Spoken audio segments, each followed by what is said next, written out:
নাম বাদ যাচ্ছে কেন মোদির দালাল জবাব দাও নাম বাদ যাচ্ছে কেন মোদির দালাল জবাব দাও জবাব দিতে হবে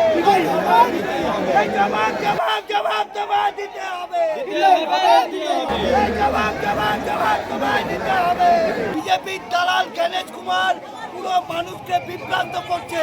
যোগ্য ভোটারের কাগজপত্র থাকা সহ মানুষের নাম বাদ দিচ্ছে।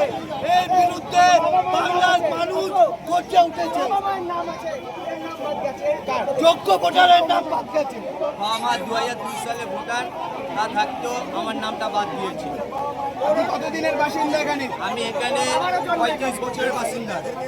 সেই জন্যই আজকে বিক্ষোভ। হ্যাঁ, সাধারণ মানুষের বিক্ষোভ, মানুষের প্রতিফলন হচ্ছে বাংলার মাটি দুর্জয় ঘাটি। এই মাটিতে কোনো দুর্বৃত্তদের ঠাঁই হবে না। যোগ্যভাবে এসআইআর করুক, কোনো আপত্তি নেই, কিন্তু যোগ্য কাগজপত্র থাকা সহ ভোটার কার্ড থাকা সহ কেন মানুষের নাম বাদ যাচ্ছে, এই প্রতিবাদ বাংলার মানুষ আজকে ওনারা যেখানে যাবে আমাদের প্রতিবাদ সেইখানে চলবে।